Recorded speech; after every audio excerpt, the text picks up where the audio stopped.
What's up? I'm Lily. Revenge Crown brings you the stories that keep you hooked. If that sounds good, smash subscribe and let's go. My sister Vanessa stood in my living room, her resignation letter already submitted, her car already traded in for a luxury SUV she couldn't afford.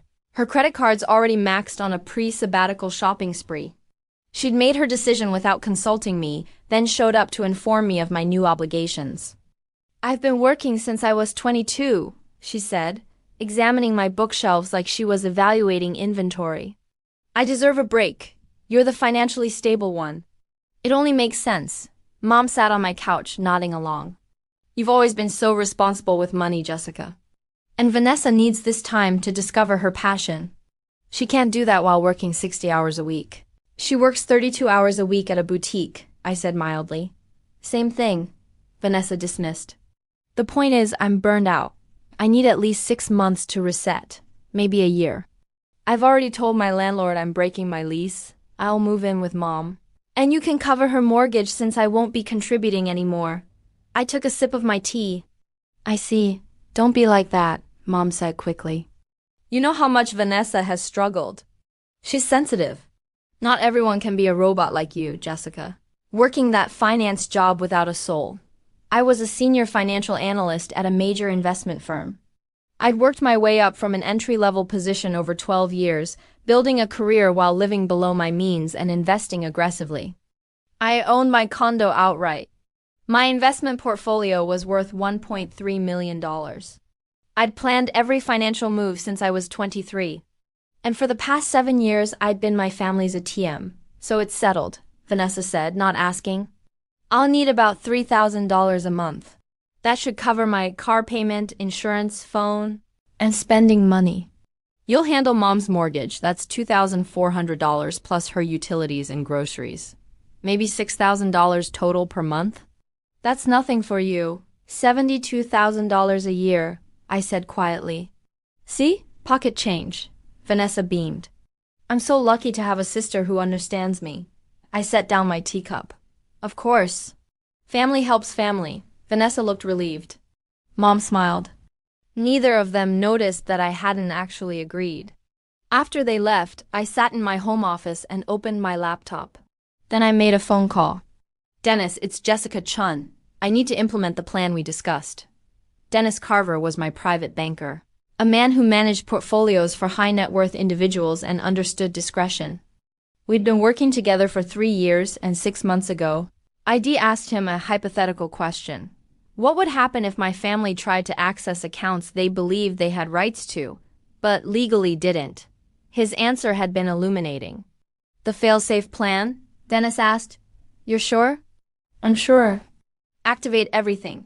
Done. The monitoring system is live. If anyone attempts to access your accounts, make inquiries about your assets, or try to add themselves as authorized users, you'll be notified immediately. I've also flagged your credit reports. Any applications for loans or credit cards in your name will be rejected and reported. Thank you, Dennis. Jessica, he said carefully, are you expecting trouble? I'm expecting my family to show me exactly who they are. I just want documentation when they do. The call started 36 hours later. The first was from Mom's mortgage company. They'd received an inquiry from someone claiming to be my mother's daughter, asking about adding a co-payer to the account. The representative wanted to verify that I'd authorized this request. I had not. The second call came from my bank. Someone identifying herself as Vanessa Chun had attempted to discuss my accounts, claiming she was my sister and had permission to access my financial information. She did not. The third through seventh calls came rapid-fire over the next week. Vanessa had tried to add herself to my credit cards. Mom had called my investment firm asking about family money.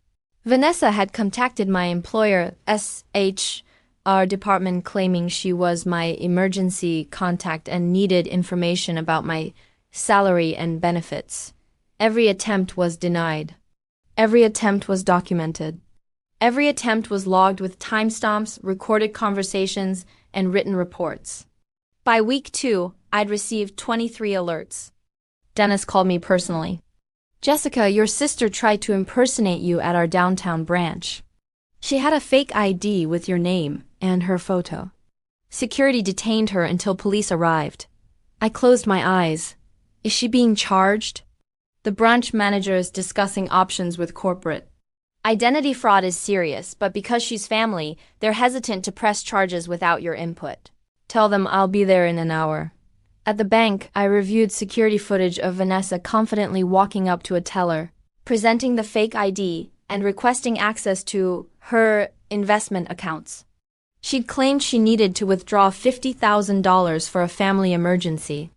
The teller, properly trained, had asked security questions Vanessa couldn't answer, like my actual social security number, or the name of the elementary school I'd attended, or literally any personal information that wasn't publicly available. Security had been called. Police had been called. Vanessa had been escorted out in tears, claiming family persecution. I want charges filed, I told the branch manager. Identity fraud, attempted theft, everything applicable. She's your sister, the manager said carefully. Which makes it worse, not better. She knew exactly what she was doing. The charges were filed. Vanessa was arrested the following day. Mom called me 92 times in the next week. I didn't answer. She left voicemails ranging from pleading to furious to threatening. I saved every single one. Then my lawyer called. Jessica, we have a problem. Your mother is claiming she has power of attorney over your finances. She filed paperwork with the court asserting that you're mentally incompetent and she needs to take control of your assets for your own protection. I laughed. Actually laughed. On what grounds? She claims you've been acting erratically, making poor decisions, and that your refusal to help family proves you're having a mental health crisis. She's requesting a competency hearing. Set it up, I said. I want this on record. The competency hearing was scheduled for 3 weeks later. In the meantime, the call count climbed to 67. Vanessa, released on bail, tried contacting my employer again, then my condo building, then my gym. She called friends I hadn't spoken to in years, spinning stories about me being mentally unstable and controlling. Every call was documented. Every lie was recorded. My lawyer, Patricia Thornton, was a specialist in family law and financial abuse. She'd seen cases like mine before, successful children being financially exploited by family members who believed they were owed something. Your mother's petition is absurd, Patricia said, reviewing documents in her office. You're a senior financial analyst with a spotless record, excellent credit, and significant legitimate assets. There's no basis for incompetence claims. What's her endgame? I asked. If the court granted her power of attorney, she'd have legal access to your accounts. She could withdraw funds, make investments, sell assets, all legally. And once that authority is granted, it's extremely difficult to revoke. She's trying to steal everything legally. Essentially, yes. The competency hearing was held in a small courtroom. Mom showed up with a court-appointed attorney, looking frail and worried. Vanessa sat behind her, glaring at me. The judge reviewed Mom's petition, then looked at me. Miss Chun, your mother claims you're refusing to help family in a time of need, which she asserts indicates mental instability. How do you respond? I handed Patricia a folder. She passed it to the judge. Your Honor, this is documentation of every financial request my family has made over the past 7 years. The total amount given, $284,000, not loaned, given, bank transfers, direct payments, credit card bills paid, rent covered, car payments made. All documented with dates and amounts. The judge's eyebrows rose. Patricia continued. Additionally, we have documentation of 47 attempts by my client's sister and mother to access her accounts without authorization in the past 3 weeks alone. This includes identity fraud, for which her sister is currently facing criminal charges. Your Honor, Mom's attorney interjected, my client is simply concerned about her daughter's welfare. The refusal to continue supporting family suggests she has boundaries, the judge interrupted, still reading. $284,000 over 7 years, Miss Chen. You've been giving your family approximately $40,000 per year. Yes, Your Honor, sometimes more. They would request funds for emergencies that turned out to be vacations, shopping sprees, or impulsive purchases. I gave it because they said family helps family, and now you've stopped? My sister quit her job without consulting me, then informed me I would be supporting her indefinitely. She and my mother decided I would pay $72,000 annually for their living expenses, with no repayment plan or gratitude. When I didn't immediately agree, they attempted to access my accounts fraudulently. The judge looked at my mother. Mrs. Chun, is this accurate? Mom's face crumpled. Jessica has always had more than us. It's not fair that she has so much while we struggle. She should share. Sharing and legal theft are different concepts, the judge said dryly. Miss Chun has no legal obligation to support her adult sister or her financially independent mother. The fact that she's done so generously for years doesn't create an entitlement to future support. But family, Mom started.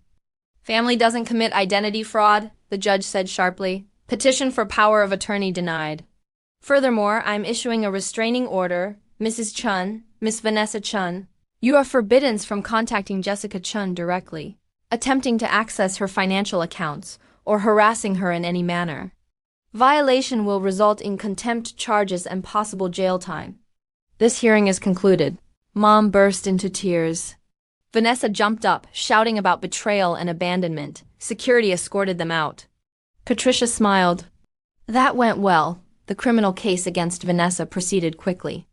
The evidence was overwhelming: fake ID, attempted fraud, recorded attempts to impersonate me. Her public defender tried to negotiate a plea deal. Patricia, whom I'd retained as my victim's advocate, refused any deal that didn't include restitution and probation.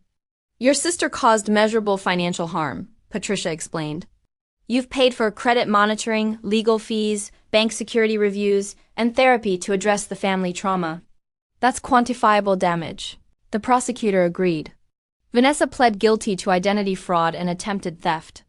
She was sentenced to 2 years probation, 200 hours of community service, and ordered to pay $47,000 in restitution, covering all my legal and security costs, plus emotional damages. She didn't have $47,000. The court set up a payment plan, $489 per month for 8 years. Mom tried to appeal the restraining order. The judge not only denied the appeal but extended it to 3 years based on the 67 documented contact attempts during the initial 30-day order. Call number 92 came from my Aunt Linda, Mom's sister. Jessica, your mother is devastated. Can't you forgive her? She's family. Aunt Linda, did Mom tell you she tried to have me declared mentally incompetent so she could steal my money legally? Silence. Did she mention that Vanessa made a fake ID with my name to access my bank accounts? Or that they've made 92 unauthorized contact attempts despite a restraining order? More silence. Family doesn't do that, I said quietly. What they did was criminal. If a stranger had done this, no one would question pressing charges. Why is it different because we share DNA? I didn't know all of that. Most people don't. They hear Mom's version, where I'm the cruel daughter who abandoned her struggling family. They don't hear about the $284,000 I gave over 7 years. They don't hear about the fraud attempts or the manipulation. Aunt Linda didn't call back. 6 months after my sister quit her job expecting me to fund her sabbatical, I sat in my financial advisor's office reviewing my portfolio. Your investments are performing exceptionally, Dennis said. The $6,000 you were spending monthly on family. You redirected it to index funds and bonds. 6 months in, that's $36,000 invested, plus growth. Over 20 years, at conservative estimates, that's an additional $340,000 in retirement funds. Money I would have just given away, I said. Money they had no right to, Dennis corrected. Jessica, you've been my client for 3 years. I've watched you build wealth responsibly while hemorrhaging cash to people who didn't appreciate it. What you did, setting boundaries and protecting your assets, that's not cruel. That's self-preservation. The restitution payments from Vanessa started arriving. $489 per month, electronically transferred from her account to mine. Each payment showed up with an automated reference number, impersonal and mechanical. I didn't spend the money.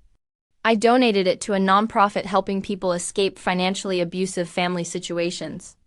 Every penny Vanessa paid went to helping someone else break free. Mom made one final attempt to contact me, 9 months after the restraining order. She sent a letter through her attorney, carefully worded to not violate the order. The letter claimed she'd been a good mother who'd made mistakes, that Vanessa was suffering without my support, that I was destroying the family over money that I didn't even need. Patricia advised me not to respond. Engaging validates her belief that she can still reach you. Silence is more powerful. I followed her advice. But I did write a response not to send, but for myself. I needed to articulate what they'd done, even if they'd never hear it. Dear Mom, you're right that I don't need the money you tried to steal. I've built a comfortable life through years of sacrifice, discipline, and smart planning. What I needed was a mother who celebrated my success instead of resenting it. A sister who was happy for me instead of entitled to my earnings. A family that loved me for who I am, not what I could provide.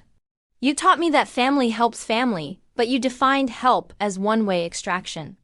I gave $284,000 over 7 years and you never once said thank you. You just asked for more. When I finally said no, you didn't try to understand. You tried to steal, you committed fraud. You attempted to have me declared incompetent. You made 92 unauthorized contact attempts. Those weren't the actions of a loving mother. Those were the actions of someone who saw me as a resource, not a person. I don't need your money. I never did. But I needed your love, and you made clear that was conditional on my continued financial support. So no, I won't respond to your letters. I won't drop the restraining order. I won't fund Vanessa's extended vacation from responsibility. I'm not destroying this family. I'm saving myself from people who are destroying me. Jessica, I kept the letter in my desk drawer. Some days I read it to remind myself why I'd made these choices. 1 year after Vanessa quit her job expecting me to support her, I received a notification from the court. She'd violated her probation by attempting to contact me through a mutual friend, asking for money to cover her restitution payments. The irony was profound. Her probation was extended by 6 months. The mutual friend apologized profusely for being manipulated. Mom's mortgage went into foreclosure. Without my monthly $2,400 payments, and without Vanessa's income, she couldn't afford the house. Aunt Linda helped her find a small apartment. Mom blamed me in Facebook posts that I never read but others screenshot and sent to my lawyer. Each post violated the restraining order's non-disparagement clause. Patricia sent cease and desist letters for each violation. The posts stopped.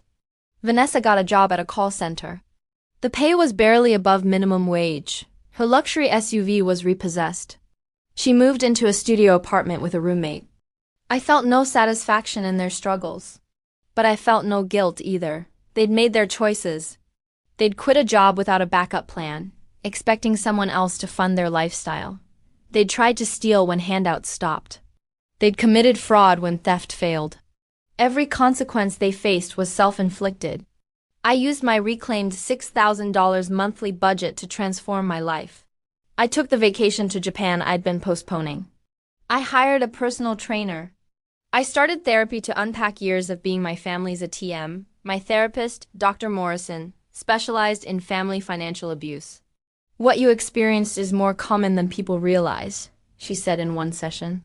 Successful children become family cash cows, and any attempt to stop the flow is treated as betrayal. I still have moments where I feel guilty, I admitted. That's the conditioning. They trained you to feel responsible for their choices. But you're not responsible for your adult sister's decision to quit her job. You're not responsible for your mother's inability to live within her means. You're only responsible for yourself. When does the guilt stop? When you fully internalize that setting boundaries isn't cruelty, it's survival. It took time. But gradually the guilt faded. The anxiety about checking my phone decreased. The hypervigilance about my accounts relaxed. I wasn't waiting for the next demand anymore. I wasn't bracing for the next guilt trip. I was free. 2 years after the competency hearing, the restraining order expired. Mom didn't attempt contact. Vanessa continued making her restitution payments, now 47 months into the 96-month plan. I'd rebuilt my life without them in it. I had friends who valued me for myself, not my bank account. I had a career I loved. I had peace. My sister had quit her job and told me I'd support them. She'd made 92 attempts to access accounts she had no right to.